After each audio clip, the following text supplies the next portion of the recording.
Bonjour à tous et bienvenue à cette nouvelle webconférence du réseau Voirie. Je suis ravie de vous retrouver aujourd'hui pour échanger autour des ouvrages d'art. Donc, les ouvrages d'art nécessitent d'avoir une vision opérationnelle et stratégique pour en assurer leur usage au quotidien. Et ce matin, le département des Côtes d'Armor présentera son retour d'expérience sur la solution Infrasim.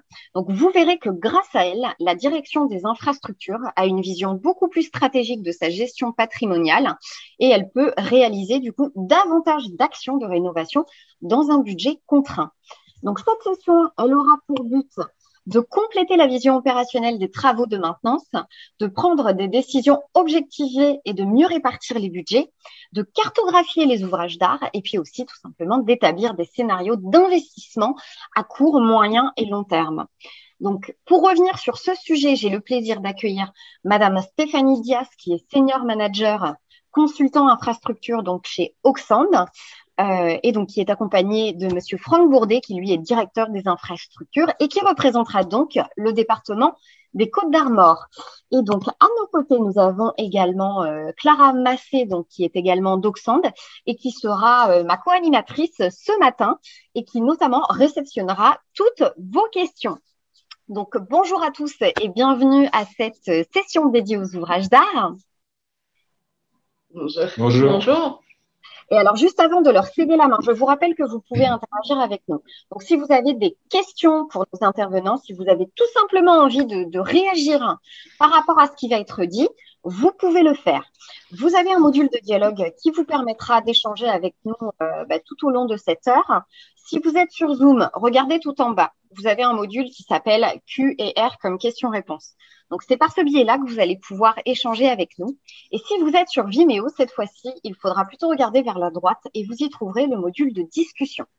Donc voilà, n'hésitez pas à tout moment à échanger avec nous. On est là vraiment pour voilà, bénéficier du retour d'expérience du département des Côtes d'Armor, bénéficier de l'expertise d'Auxand et puis bien évidemment aussi échanger entre nous pour partager nos avis, nos ressentis et nos expériences. Donc voilà, j'en dis pas plus et je cède donc la main à nos intervenants du jour pour cette belle webconférence. Et donc, écoutez, je vous souhaite à tous une excellente session et on se retrouve juste après. Merci. Merci. Donc effectivement, bonjour à tous. On est ravis d'organiser avec Franck cette intervention. Donc l'objectif, comme vous l'avez vu, on a déjà été présenté. Donc Franck Bourdet des Côtes d'Armor va vous présenter toute l'expérience et toute la mise en pratique d'Infrasim qui a été déroulée ces derniers mois auprès du département. Et puis moi-même, je vous présenterai donc la solution et puis comment on a accompagné le département. Donc la présentation va se dérouler autour de 4 grandes thématiques. Déjà, Franck va vous présenter le département et puis les ouvrages d'art qui le constituent. On reviendra sur les bénéfices qui ont été tirés par le département sur cette mise en place de la solution logicielle et aussi cette gestion des ouvrages d'art. Et donc, qu'est-ce qu'apporte Infrasim dans le paragraphe 3 pour améliorer et optimiser la gestion des ouvrages. Enfin, on vous redira également comment tout ça s'est mis en œuvre sur les derniers mois, quel a été l'accompagnement et comment l'équipe du département s'est appropriée cette solution. Je vous laisse la parole, Franck, pour présenter le département. Ok, merci. Voilà, donc quelques éléments significatifs du département des Côtes d'Armor. Voilà, avec autour des 4600 km de route, à peu près 1000 ouvrages d'art qui sont soumis à visite. Et donc, dans tout ce patrimoine routier et de génie civil, aujourd'hui, il est suivi, entretenu, exploité, non par la direction des infrastructures, accompagné aussi par toutes les agences techniques qui sont sur le territoire, avec une organisation dans les Côtes d'Armor qui a été déconcentrée, avec des maisons de département et donc une direction siège qui plutôt, elle, est sur le volet stratégique, budgétaire et politique publique. Donc voilà, oui, quatre services qui constituent la direction d'environ 120 personnes et puis derrière ça, des agences techniques qui, elles, avec les agents, voilà, on avoisine des 250 personnes. Donc, en tout et pour tout, pour les infrastructures, on est environ presque 400 agents, enfin 380, 400 agents pour Fast Entretien. Sur les ouvrages d'art, on est sur un département, alors je dirais rural, caractérisé par une activité agroalimentaire assez forte, mais aussi une activité saisonnière touristique forte et dernièrement encore plus forte puisque notre département étant un peu moins touché par la Covid. Et donc voilà, donc des ouvrages d'art qui, là pour le coup, on a pu réussir aussi à avoir des informations sur l'âge moyen qu'on ne pouvait pas jusqu'à présent avoir. On verra tout à l'heure avec l'outil Infrasim. Voilà, d'environ 59 ans, des ouvrages très très anciens mais très costauds. Voilà, des ouvrages maçonnés qui tiennent bien la route. Qui supportent bien effectivement la route et la charge qu'on leur demande de supporter. Et puis voilà, des ouvrages qui aussi nécessitent des attentions particulières. On a quelques ouvrages à câble qui ont fait l'objet d'attentions très très particulières et dont un aujourd'hui qui est très emblématique pour nous, c'est le pont des Arveilleux, qui est un des 5 ponts Gisclar qui restent sur le territoire français et sur lequel on a besoin d'une intervention très très lourde. Donc voilà, pour ce qui est du territoire et de ces enjeux en termes d'ouvrages d'art, et avec des ouvrages, donc 14 ouvrages non courants, dont 7 qui sont stratégiques, donc sur port de voirie à fort trafic ou à enjeu. Hop, là, j'ai pas mis la clé. Voilà, hop, pardon, je suis pas dans le bon sens. Un petit focus sur notre patrimoine d'ouvrages d'art. Donc, comme je disais, très diversifié, avec des ouvrages maçonnés, donc quelques ouvrages emblématiques viaducs, quelques ouvrages viaducs maçonnés très anciens, comme celui qu'on voit en haut à droite à l'image, le viaduc de Dinan, qui est un ouvrage important sur le département et qui présente des nécessités d'attention particulière. Et des ouvrages aussi en race campagne, je vous dis tout à l'heure, avec une activité agro très importante qui nécessite, ou qui génère des efforts et des charges lourdes, et de plus en plus lourdes d'ailleurs, pour un département comme les Côtes-d'Armor, mais même les communes. Ils sont confrontés avec l'activité agricole qui a des engins de plus en plus importants, des empattements qui augmentent, des charges à l'essieu pas forcément toujours maîtrisées. Donc, besoin d'une attention particulière sur ces ouvrages-là, parce que importance de l'activité économique en Côtes-d'Armor sur l'agroalimentaire et voilà, tout ce qui est connexe à l'agro. Le patrimoine, on va dire qu'il a été dans un état globalement bon en moyen, tel qu'il apparaît sur ces graphes-là, mais avec quelques ouvrages. On le voit tout en haut du premier graphique, les couleurs rouge et bleu. Voilà, on est dans des états qui sont mauvais à très mauvais. Donc, quelques ouvrages qui sont très mauvais et qui nécessitent l'intervention. Et on verra tout à l'heure tout l'intérêt de l'outil Infrasim pour nous de pouvoir travailler autour de ces éléments-là. Des visites, classiquement que l'on fait aujourd'hui de manière régulière. On a un état d'ouvrage. On avait déjà un outil de GMAO qui s'appelle Areo, mais qui était jusqu'à présent utilisé principalement avec une visée état patrimonial, mais permettant pas et pas configuré pour aller au-delà de l'état et du coup décider des travaux au vu d'un état qui était jugé beaucoup trop mauvais ou avec des contraintes d'exploitation qui n'étaient plus tenables. Donc voilà, cette GMAO Areo était déjà en place. Elle a été développée et permettant de travailler un peu plus finement sur nos ouvrages. Pour revenir sur notre organisation avant Infrasim, on avait notre outil Areo, comme je le disais. La base de connaissances, elle était là, pas forcément exhaustive. Une notation EQOA qui n'était pas encore en place, pas complètement en place en tout cas. Et puis des données qui étaient partielles. Ça, c'est un constat que l'on avait, que l'on savait. Il était partiel à la fois dans la définition d'ouvrage dans l'outil de GMAO, mais il était partiel aussi quant à sa donnée, au plan que l'on avait sur ces ouvrages-là. Et puis, donc l'outil Areo nous servait majoritairement à programmer nos visites et depuis peu à partager nos visites entre des services sièges, donc le service entretien exploitation qui, lui, fait des visites plutôt détaillées et des visites annuelles qui étaient faites par le territoire, mais avec un dialogue qui n'était pas encore totalement assuré par l'outil Areo, qui a été mis en place en 2019 Ce qui fait qu'aujourd'hui, une visite faite par les territoires est intégrée directement dans l'outil Aréo, donc ce qui est une ressaisie, ce qui n'était pas le cas antérieurement. On était avec des saisies papier sur le terrain qui étaient après ressaisies par les services du siège. Et donc depuis 2 ans, on a développé la saisie embarquée sur tablette par les agents de territoire, ce qui fait qu'on a gagné un peu en efficacité au travers cet outil. Une organisation, voilà, siège territoire que je viens de préciser, et des visites détaillées que l'on faisait au niveau du service, avec parfois d'entreprises spécialisées. Voilà, au vu des gabarits d'ouvrage, on n'avait pas les moyens de faire de l'inspection. Il fallait des cordistes ou autres techniques, maintenant avec des drones que nous n'avons pas. Donc voilà, sur des visites très spécialisées, on pouvait faire appel à l'extérieur, sinon nos visites détaillées étaient majoritairement faites et sont toujours majoritairement faites en régie. Au niveau de la programmation, eh bien, je pense que comme beaucoup de départements, de collectivités, voilà, on n'avait pas trop de visibilité à N+1, N+2.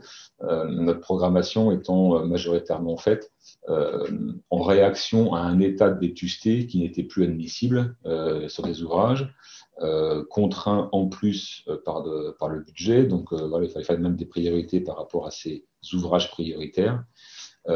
Et puis pas de politique de priorisation clairement écrite, puisque voilà, on était vraiment dans la réaction face à une pathologie d'ouvrage et ces réactions pour ne pas contraindre l'usage de la voie, de ne pas réduire l'exploitation en limitant en tonnage par exemple ou en limitant en gabarit.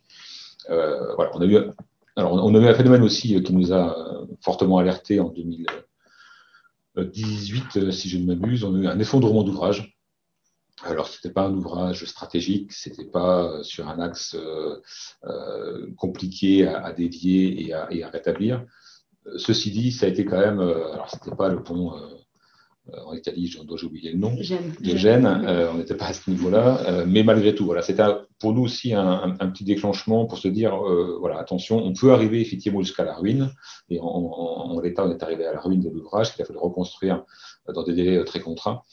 Voilà, d'où cette sensibilisation aussi à un besoin d'une vision à plus long terme que le N+1, N+2 et de pouvoir anticiper le plus possible l'intervention sur nos ouvrages.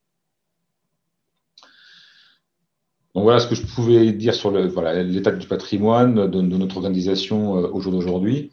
Rapidement, avant de rentrer dans le détail, et puis plutôt par Stéphanie sur l'outil, 4 grands points pour nous en termes de gains avec cet outil Infrasim.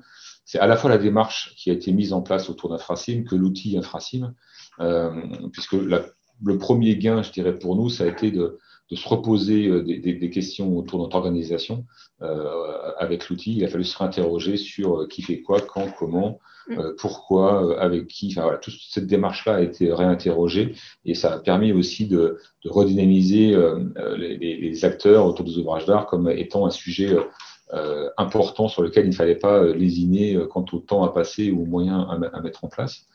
Le deuxième axe important, ça a été la capitalisation sur la connaissance du patrimoine, parce que voilà, la donnée, il en faut pour pouvoir, je dirais, jouer avec et faire des scénarios divers et variés.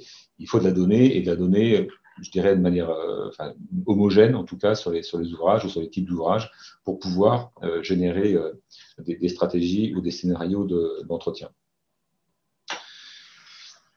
Les deux autres points ont été plutôt liés à la communication et au PPI. C'est donc fiabiliser le PPI et justifier. C'est surtout pour moi, pour l'instant, la justification, puisque la fiabilisation, je la verrai à moyen terme. Pour l'instant, on est en démarrage.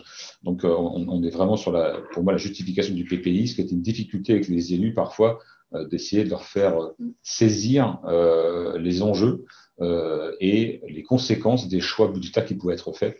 Voilà, les premiers retours pour moi ont été là-dessus satisfaisants et vraiment ça a apporté un gain dans le dialogue avec les élus. Et c'est donc le point 4, la communication. L'outil nous permet de donner à voir des éléments qui peuvent être techniques et qui ne sont pas forcément compréhensibles tout à chacun, même si on a quelques connaissances sur le sujet. Malgré tout, voilà, les graphiques, les éléments de choix que l'on peut faire, des tableaux de bord un peu différenciés par type d'ouvrage et autres, permettent d'avoir un vrai dialogue de gestion. Et c'était le quatrième point important pour nous dans ce premier retour d'expérience de l'outil Infraci. Effectivement, dans la démarche, on va y revenir un peu point par point un peu plus tard pour vous décortiquer un petit peu ces bénéfices et comment ça s'est passé de manière un petit peu plus pratique. Mais déjà, pour synthétiser, voilà, comme le disait Franck, c'est-à-dire que la démarche a permis de structurer et puis d'objectiver, de simplifier peut-être un peu aussi la prise de décision en mettant voilà, des indicateurs compréhensibles, en digitalisant aussi un peu cette prise de décision afin de centraliser les demandes, donc les données d'entrée, le PPI, consolider les données sur les ouvrages, en générer un PPI, pouvoir communiquer, arbitrer avec des indicateurs visibles et puis compréhensibles, effectivement, que ce soit d'un technique, mais aussi d'un financier, qui peut voir voilà, les différents indicateurs importants. C'est pas que technique, c'est pas que financier, c'est un mix. Il faut trouver un optimum. Et donc, d'avoir un arbitrage voilà, qui puisse être consolidé et partagé avec voilà, des impacts, mais qui sont connus de tous. On a une question sur, peut-être Stéphanie, tu pourrais nous aider à y répondre. C'est: disposez-vous d'une démarche en coût global permettant de justifier économiquement l'intérêt de recourir à cet outil performant par rapport à des approches / techniques traditionnelles, car cette donnée est importante pour permettre d'obtenir l'accord d'acquisition d'un tel logiciel. Oui, effectivement, dans la démarche, on met effectivement en place une vision globale, c'est-à-dire que mettre en place un outil, ça a un certain coût, alors pas forcément que financier, effectivement, puisque ça demande aussi un engagement des équipes. Donc ça, on va y revenir également avec Franck pour montrer comment ça s'est passé au sein du département. L'objectif étant effectivement que cet outil apporte des gains. Chez Oxfam, on veille effectivement à ce qu'il y ait un ROI derrière, pour parler en termes effectivement financiers.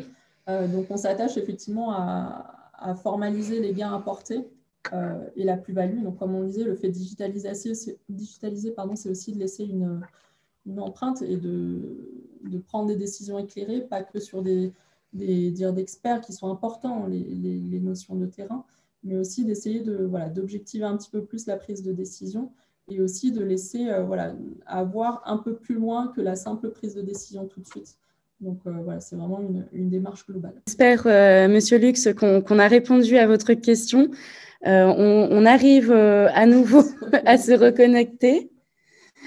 Donc, si vous avez d'autres questions pendant la reconnexion, n'hésitez pas à les poser via le chatter.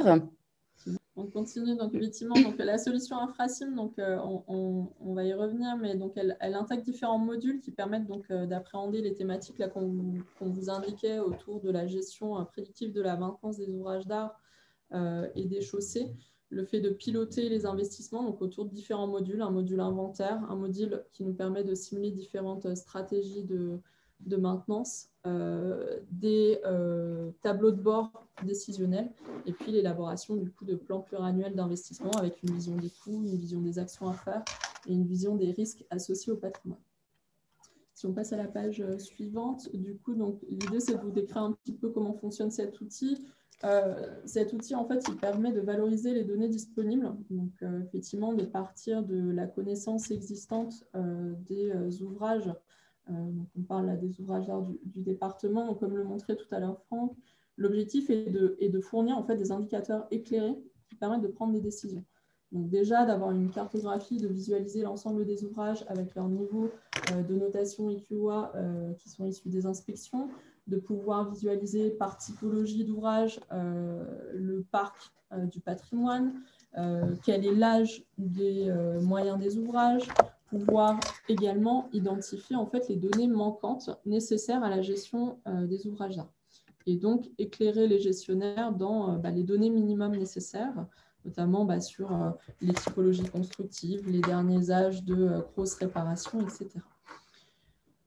Une autre information importante, c'est que l'outil, comme le disait Franck tout à l'heure, on va y revenir à la fin, au sein du département, il y avait déjà également ARIO, donc qui est la GMAO du département, donc qui est vraiment la base qui recense les ouvrages et qui capitalise les inspections.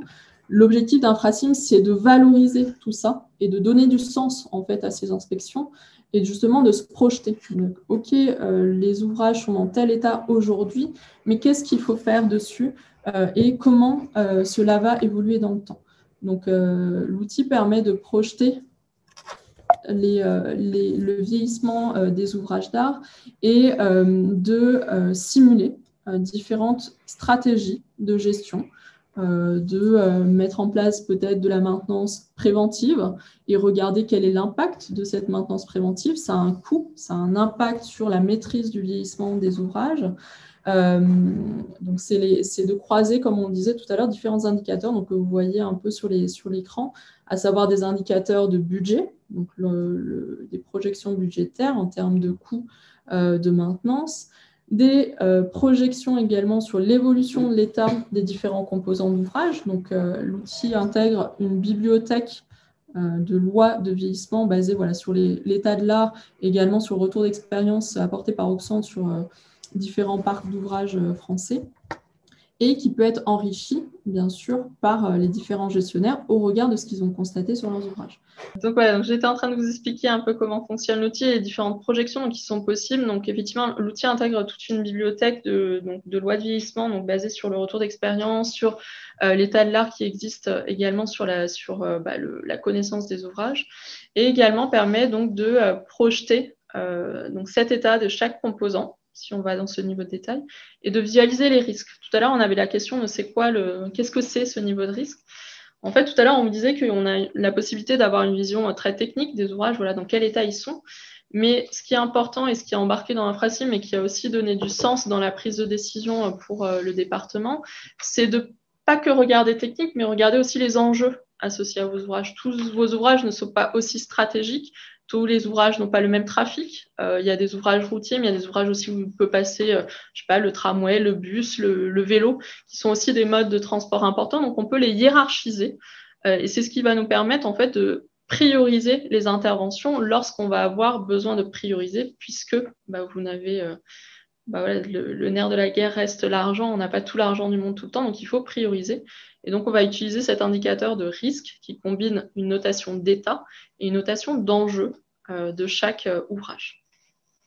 Juste pour rebondir par rapport à ça, en fait, quand je prenais le cas tout à l'heure de l'ouvrage qui a rompu, en termes de risque, effectivement, cet ouvrage-là, pour nous, il était sur un risque faible parce qu'on avait moyen assez facilement de dévier l'infrastructure qui a été coupée, ce qui n'aurait pas été le cas sur une autre infrastructure. Si j'avais dû faire un choix entre deux projets à entretenir ou à rénover, cette analyse par les risques permet de faire un choix éclairé en disant oui, je choisis d'abord cet ouvrage-là parce que les enjeux sont plus forts et j'ai un risque d'impact sur l'activité économique fort, donc je prends d'abord celui-là, et tant pis, entre guillemets, mais je sais que je dis tant pis pour l'autre, que potentiellement je peux avoir un incident majeur sur l'autre ouvrage, mais je sais que je saurais le gérer en exploitation de manière plus importante. Donc c'est ça l'intérêt aussi de la gestion par les risques, c'est de prioriser de manière objective, dès lors qu'on a bien fixé les cadres de risque au préalable, de pouvoir après faire des choix éclairés. Tout à fait. Et donc, le dernier axe important, c'est qu'effectivement, ces choix éclairés sont permis par l'outil à travers différents tableaux de bord qui permettent de comparer et de donner à voir, si on prend telle décision de faire un peu plus de préventif maintenant, quel sera l'impact en termes financiers, en termes de risque, en termes de maîtrise de l'état de mon patrimoine. Si je décide de suivre les directives de contraintes budgétaires que l'on m'impose, voilà l'impact. Et donc, c'est là où ça permet de discuter aussi avec les élus, de donner à voir que peut-être qu'à court terme, c'est effectivement, on s'en sort avec les budgets, on peut toujours s'en sortir à court terme, mais les restrictions qu'on met en place ont des impacts à plus long terme. Donc ça, c'est intéressant de se projeter un peu plus, de manière un peu plus lointaine pour donner à voir justement l'impact des décisions d'aujourd'hui sur l'évolution des ouvrages demain. Concernant la mise en œuvre, donc on va parler un petit peu plus de comment ça s'est passé pour que Franck nous éclaire aussi sur comment tout ça s'est mis en œuvre au sein du département, et ce qui permettra, je pense, aussi de répondre à Monsieur Lux qui nous posait la question sur le retour d'expérience. C'est vraiment l'objectif aujourd'hui de vous donner à avoir un retour d'expérience concret. La mise en œuvre, en fait, c'est passé en 2 temps et se passe en 2 temps. C'est-à-dire qu'on a fait un déploiement de la solution logicielle et de la méthodologie au sein du département en début d'année dernière, avec un travail avec les équipes du département sur la collecte et l'analyse des données sur les 1000 ouvrages à peu près, 1000 ouvrages d'art du département, pour implémenter et charger donc la solution Infrasim. Ce qui a été facilité parce qu'effectivement, Aréo avait déjà un premier recensement des ouvrages, donc on a pu déjà faire un premier chargement. Et on a pu adapter, paramétrer la solution pour répondre aux besoins du CD22, simuler des premières stratégies de maintenance et donner des premières tendances d'indicateurs, également présenter aux élus cet avantage de digitaliser, de donner à voir des indicateurs un peu plus factuels et commencer à former les équipes. Puis, on est rentré dans une démarche d'amélioration continue et de conduite du changement, de mise à jour, où les équipes du CD22 ont maintenant plus la main sur la mise à jour des données, sur la fiabilisation aussi. On va y revenir, mais un point important qu'on n'a pas encore totalement détaillé, on va le faire juste après, c'est que la mise en place en fait d'Infrasim, elle peut se faire à différentes échelles. C'est-à-dire on peut soit traiter l'ouvrage dans sa globalité, un ouvrage, et on fait une évolution macro de cet ouvrage, donc global, soit on a le souhait d'aller décomposer et aller un petit peu plus détailler l'ouvrage et donc fiabiliser aussi le résultat de sortie puisqu'on va de manière un peu plus fine décomposer les ouvrages. Et ça, c'est quelque chose aussi qui a été mis en œuvre sur la phase 2, à savoir de travailler sur la connaissance des ouvrages et d'aller à un niveau un petit peu plus fin pour certains ouvrages un peu plus stratégiques, de prendre ce temps-là. Et ensuite, on va le détailler. On a également beaucoup travaillé depuis quelques mois. Je pense que c'est bien de revenir là-dessus parce que je pense que Franck aura aussi des compléments. L'idée, c'était d'aider le département et je pense que peut-être certaines personnes qui sont avec nous ont peut-être aussi cette approche jusqu'à présent, d'avoir une vision très globale et de dire on va traiter tout un ouvrage, quitte à le rendre indisponible pour intervenir. Faisons le maximum de choses. Or, ça peut pas forcément être la meilleure solution, puisqu'il vaut peut-être mieux faire un petit peu de chaque ouvrage et puis cibler les interventions sur les composants ou les parties d'ouvrage qui le nécessitent. Donc, faire des campagnes, par exemple, campagne de réfection des garde-corps, campagne de réfection des joints de dilatation, je ne sais pas, des joints de chaussée, pardon, plutôt que de vouloir absolument faire tout sur un ouvrage et donc au détriment de faire peut-être plus d'interventions. Donc, cette mise en place d'Infrasim a permis, je pense, Franck me complétera, de travailler sur cette notion de connaissance de l'ouvrage et d'aller dans un niveau un petit peu plus fin de connaissance par partie d'ouvrage. Ouais, et alors ça a été la partie effectivement pour nous la plus impactante dans notre GMAO, qui était déjà en place, Aréo, et c'est-à-dire conduit à ce que l'on demande à notre éditeur qu'il modifie un peu l'outil de telle sorte que l'on puisse avoir un indice d'état par élément d'ouvrage ou par famille d'éléments d'ouvrage, par groupe. Aujourd'hui, Aréo, même la note QOA, aujourd'hui, c'est une note d'ouvrage. C'est l'ouvrage qui est qualifié en indice d'état, mais on n'avait pas cet indice par élément. Donc, on avait commencé à travailler sur quelques ouvrages stratégiques. Et on s'est rendu compte que c'est quand même intéressant d'aller un peu plus loin. Donc, on a augmenté en fait le nombre d'ouvrages définis par élément d'ouvrage et on peut maintenant avec Aréo faire des exports qui vont être intégrés dans Infrasim pour pouvoir jouer des scénarios par type d'élément d'ouvrage, d'avoir des états et d'avoir une approche aussi même par élément d'ouvrage en termes de stratégie d'entretien. Sur des équipements, sur des appareils d'appui, sans attendre d'être en état 3S pour des appareils, pour des dispositifs de retenue, de pouvoir anticiper des réparations ou des reprises en ayant des scénarios ou des tris avec l'outil Infrasim par élément d'ouvrage. Donc ça a été Voilà, pour nous, un des impacts assez forts dans notre GMAO de complétude et d'avoir aussi, même par élément d'ouvrage, ce qu'on n'avait pas, des qualifications, même de nos ouvrages. Je prends un exemple, on n'avait pas tous nos tabliers qui étaient caractérisés en largeur, par exemple, sur tous nos ouvrages. On avait sur quelques ouvrages, mais pas sur tous. Et pour le coup, cette complétude et cette exhaustivité de données dans les ouvrages permet aussi d'avoir un chiffrage, on va dire, qui reste estimé à 10, 15, 20 ans, 30 ans, mais qui est un peu plus juste dès lors que l'on a rentré toute la donnée nécessaire à faire ces scénarios et ces simulations de coûts d'entretien à terme, et de pouvoir faire des choix entre que de la régénération ou du renouvellement sur des ouvrages, ou de l'entretien préventif permettant de limiter les coûts à terme.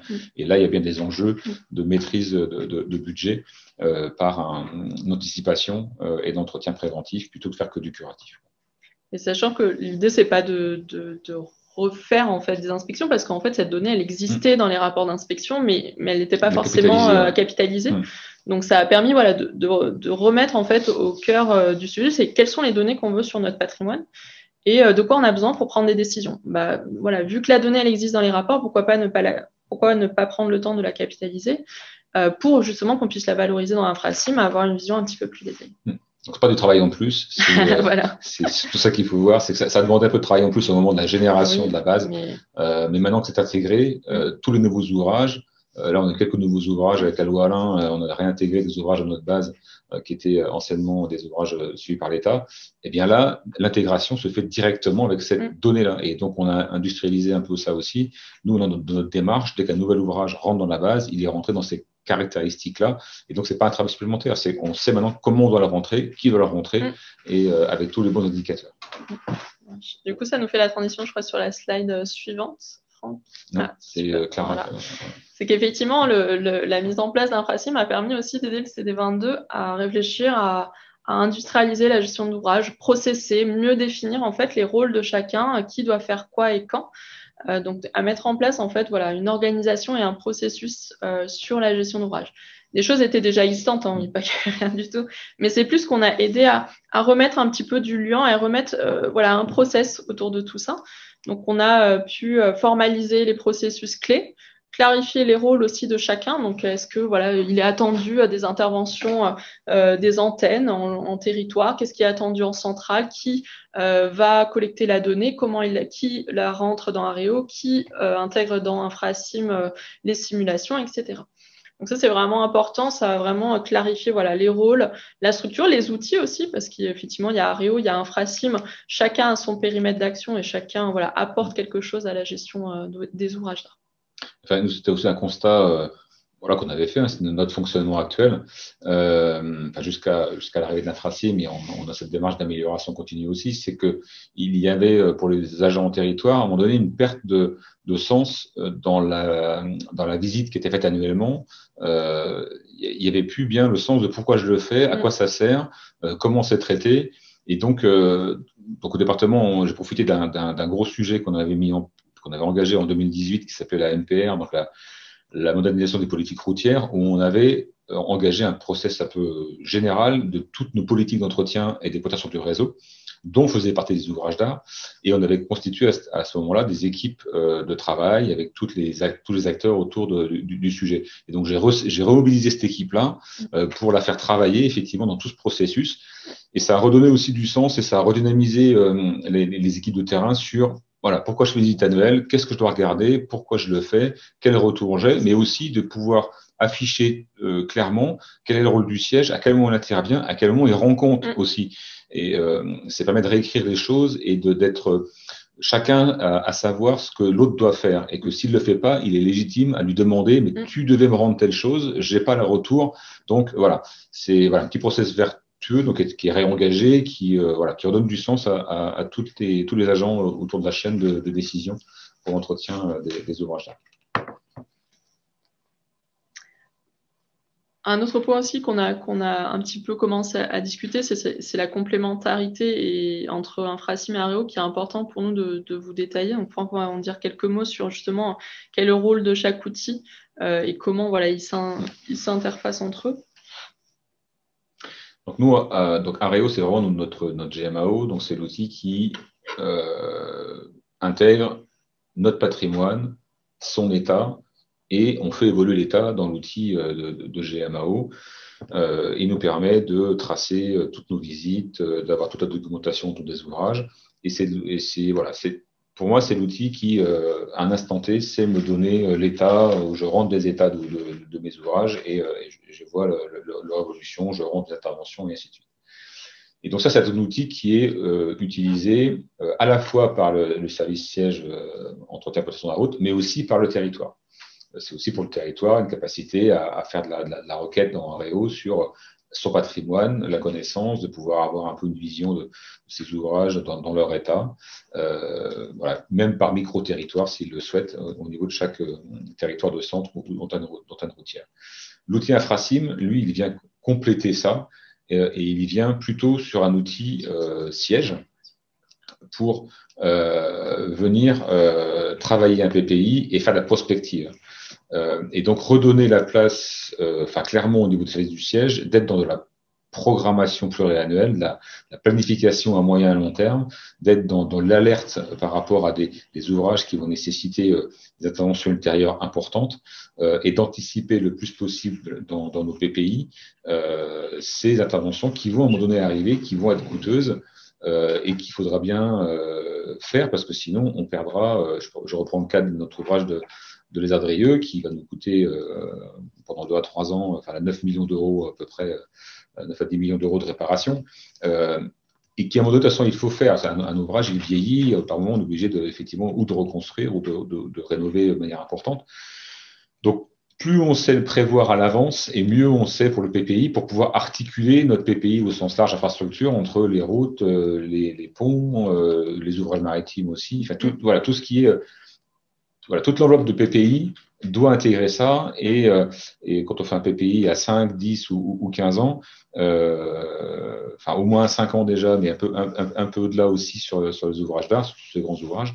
Voilà, l'outil Infrasim est pour moi l'outil programmatique que n'est pas Areo. Donc c'est complémentaire. J'ai un outil de GMAO qui me fait du suivi d'état d'ouvrage et j'ai un outil programmatique Infrasim qui me permet de faire des scénarios, du PPI et des stratégies d'intervention sur l'ouvrage.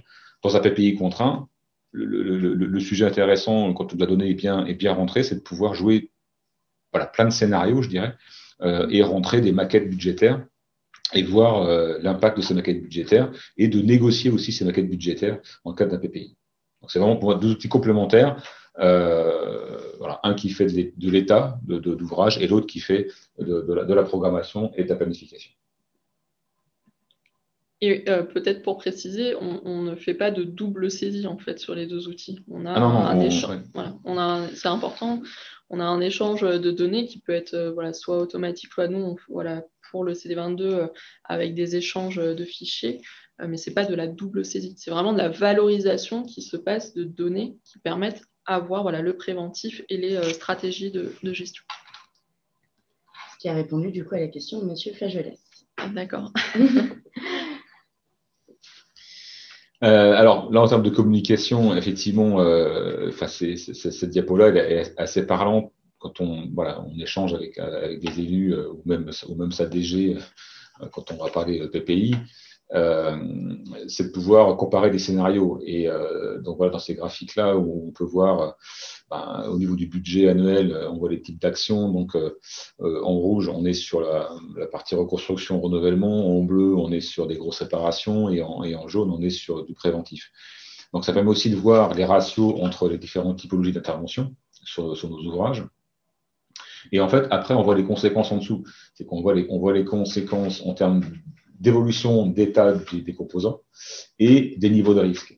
Et si on fait un focus juste sur ces niveaux de risque, quand on compare donc à gauche avec un scénario, je dirais, sans contrainte, dans le meilleur des mondes, où tout va bien, j'ai l'argent qui va bien, ce qui est rarement notre cas quand même, mais on a quand même un niveau de risque qui apparaît, qui est celui-là, et à côté de ça, donc c'est fictif, les chiffres, c'est pas pour le département des Côtes-d'Armor, je vois. Mais l'autre côté, on voit avec une contrainte budgétaire, donc on a baissé de 4 millions l'enveloppe sur la durée du plan qui a 30 ans, je crois. On voit en bas dans le graphique, dans le niveau de risque, on voit l'évolution clairement apparaître dans le tableau. On voit aussi l'état des composants qui évolue avec la partie donc des états qui sont mauvais, donc le marron foncé en haut, le très mauvais en haut, lui reste contenu, ce qui veut dire que l'intervention a été bonne au moins sur ces très mauvais-là, et on n'a pas trop fait migrer d'ouvrage en état mauvais vers l'état très mauvais. Mais on voit quand même qu'on a une augmentation du nombre d'ouvrages en état mauvais avec cette dégradation financière. Et voilà, et ces graphiques-là, moi, j'ai pu commencer déjà à travailler avec mon élu référent avec ce genre de graphiques-là, et c'est vraiment un outil de dialogue, de gestion vraiment pertinent et vraiment intéressant. Ça aide beaucoup à échanger, et à partager et après à défendre des budgets, même parfois pour un élu dans le cadre de ces discussions budgétaires avec l'élu au budget, d'avoir voilà, des éléments factuels à opposer et de dire voilà, l'arbitrage peut aboutir de toute façon dans cette réduction budgétaire, mais voilà, au moins on partage la prise de risque, on partage l'évolution et on partage cette fameuse dette grise qui apparaît au bout du bout et de se dire n'oublions pas qu'un jour il faudra y aller, on n'aura pas le choix et donc plus on traîne là-dessus, ben, plus le coût in fine est élevé. Le coût de la réparation, lui, augmente. Voilà, quand on ne vient pas reprendre des ouvrages béton dans les zones de marnage suffisamment tôt, ben, plutôt que de reprendre quelques centimètres, ben, c'est peut-être la pile complète qu'il va falloir refaire et le coût de réparation ne sera pas le même. Et tout ça, voilà, c'est l'intérêt de l'outil Infracim, c'est d'avoir ces scénarios et ces matrices de vieillissement, enfin ces lois de vieillissement à l'intérieur, permettant de faire de la prospective, ce que je ne pouvais pas faire jusqu'à présent avec Ario. Et peut-être pour compléter, comme on disait, souvent les budgets qui sont alloués, enfin vous me corrigerez Franck, mais c'est souvent vous avez des budgets un peu lisses ou voilà, avec peu de pics. Dans la réalité, c'est pas si lisse que ça.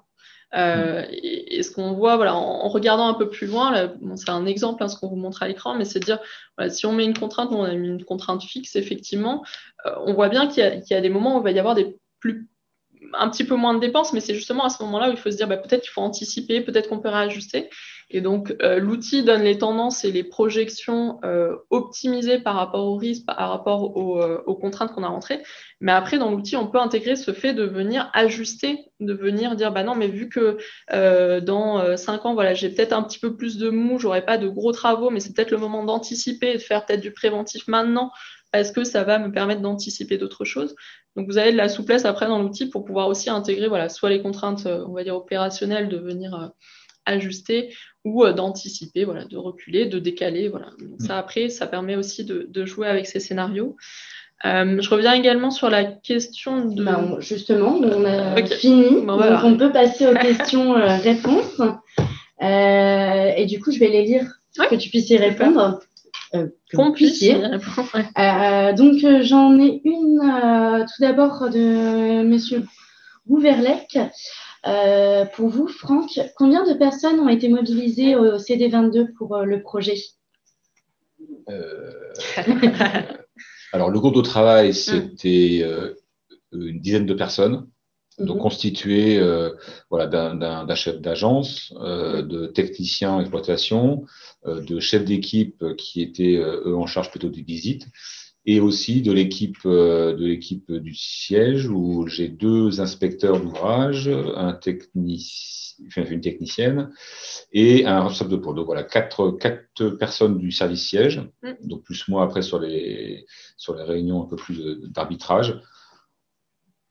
Je dirais presque une vingtaine de personnes mobilisées tout au long de l'année. Alors sur des temps particuliers, tout le monde n'est pas en même temps, voilà. Mais l'équipe de terrain, de groupe de travail, lui a été mobilisée sur 6-7 réunions, je crois, sur l'organisation, sur les process et tout ça. Très bien. Alors j'ai une question là, je pense que c'est pour toi, Stéphanie, de Monsieur Cavaillès. Alors je m'excuse si j'écorche vos noms de famille. Alors il y a 3 questions au final. Donc, comment ont été construites les lois de vieillissement? Donc, le nombre d'ouvrages d'art ayant servi de base pour les retours d'expérience, maître d'ouvrage sollicité. Deuxième question, du coup, sont-elles modifiables en fonction du REX particulier? Et dernière question, quelles sont les bases de prix utilisées pour les projections budgétaires, donc inspection, investigation, études, travaux de maintenance, et du coup, sont-elles ajustables? Ça marche. Oui, effectivement, donc c'est une bonne question parce qu'effectivement, on allait y venir. En fait, les lois de vieillissement, et c'est pareil pour les bases de coûts, c'est des bases de connaissances qui ont été capitalisées par Auxan, donc comme je vous le disais, par l'état de l'art, donc avec les guides qui existent, voilà, le CETRA, le CEREMA, etc., qui ont aussi publié pas mal de choses et qui sont nos guides de référence. Et également sur la base du retour d'expérience d'Auxan, voilà, qui a accompagné différents gestionnaires sur la gestion de leurs ouvrages d'art, et donc qui a pu compiler également avec voilà, bien sûr l'accord des gestionnaires voilà, un REX et une vision un peu statistique des moyennes de coûts, moyennes de vieillissement. Bien sûr, ça, c'est quelque chose qui est mis à disposition et qui est proposé en première approche. Voilà, quand on commence à déployer l'outil, on utilise ces bases de connaissances.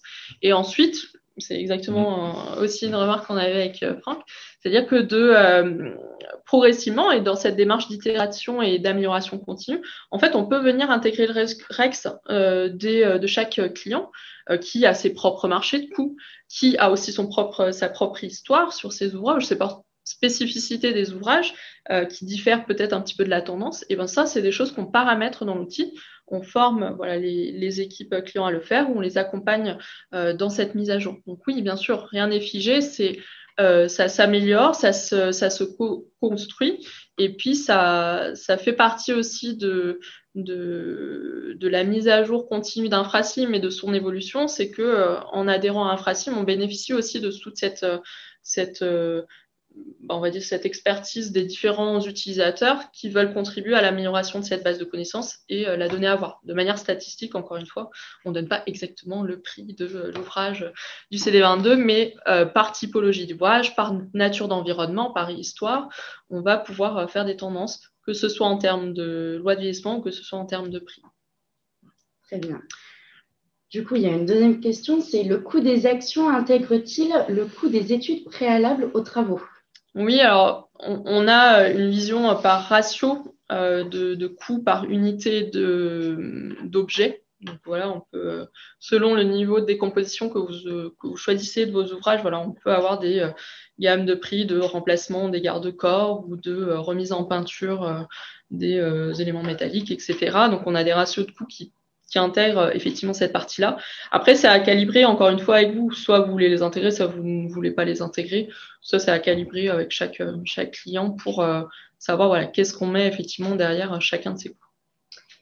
Très bien. Je ne sais pas si vous aviez... Oui, non, c'était... J'allais y réagir juste avant, parce qu'en fait, on a eu, par rapport au vieillissement, dernièrement, on avait un petit sujet avec la société Auxan, où voilà, il y avait une loi de vieillissement qui nous paraissait pas adaptée, puisqu'il y a un ouvrage que l'on devait reconstruire, donc on arrivait à des coûts qui étaient phénoménaux, puisque c'était un ouvrage en génie civil, c'était fameux pont, fameux viaduc de Dinan.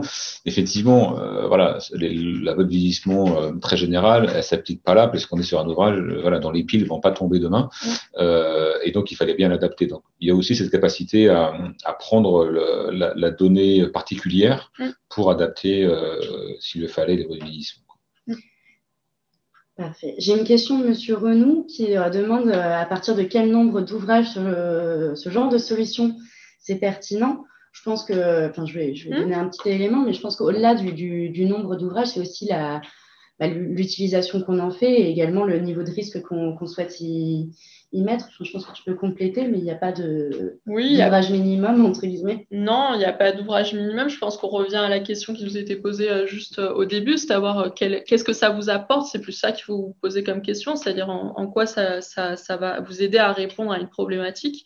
Après, le logiciel en soi, qu'il y en ait 2 ou qu'il y en ait 1000 ou qu'il y en ait 10 000, peu importe, il s'adaptera, enfin, il prend le volume que vous lui donnez. Après, c'est vrai que c'est à vous définir. L'outil Infrasim, il est utilisé aussi bien donc, sur des parcs, comme par exemple avec le département, que sur des ouvrages exceptionnels où, par exemple, on l'utilise, on accompagne la société du viaduc de Millau ou la CCI Seine-Estuaire sur le pont de Normandie et pont de Carville, sur des ouvrages exceptionnels où on n'a que voilà, un ouvrage, 2 ouvrages. Donc, après, chaque gestionnaire a son parc différent, mais la solution voilà, est adaptable à chaque à chaque taille de parc. Alors, je vais poser la dernière question, mais surtout, n'hésitez pas à les poser. On y répondra prochainement par email ou en vous appelant. Donc, une réponse de Monsieur Fagelès. Cette démarche est-elle applicable aux routes et autres équipements VRD?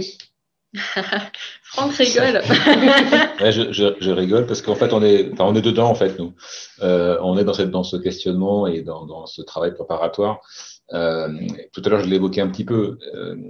Donc, pour un poste comme le mien, il y a les ouvrages d'art, mais il n'y a pas que ça. Et quand on travaille un PPI, l'intérêt, c'est de pouvoir avoir l'exhaustivité, pour le coup, du PPI. Et donc, oui, on est en train de travailler, nous, avec Oxfam, de voir si on peut franchir un pas supplémentaire et d'y intégrer notre patrimoine de chaussée, pour là aussi être dans une approche même organisationnelle, d'être le service siège et dans de la planification à moyen et long terme, d'anticipation, de définition d'enveloppe, même aussi de pouvoir mieux intégrer les politiques d'entretien. C'est souvent des débats entre le siège et les opérationnels sur les modalités de réparation des chaussées, des techniques à utiliser. Et donc, de pouvoir, au travers de cette planification, intégrer la politique, définir les enveloppes et puis après, laisser à l'opérationnel le soin de programmer sur une durée plus courte, 3, 4 ou 5 ans, un programme qui aura été établi avec un outil comme Infrasim qui permet de faire des prévisions à moyen et long terme et d'avoir cette programmation. Donc voilà, la réponse, au moins pour moi, elle est oui, et voir voilà, si on retombe effectivement bien sur tous nos attendus au bout de quelques années, parce que voilà, nous on débute, on voit les premiers intérêts de l'outil et pour moi ils sont indéniables en termes de PPI en tout cas et d'outils de dialogue. Voilà, de pouvoir avoir cette vision globale en investissement de l'entretien du patrimoine, qui est un enjeu, voilà, pour le coup, pour toutes les collectivités, vraiment très important avant d'en faire de nouveau.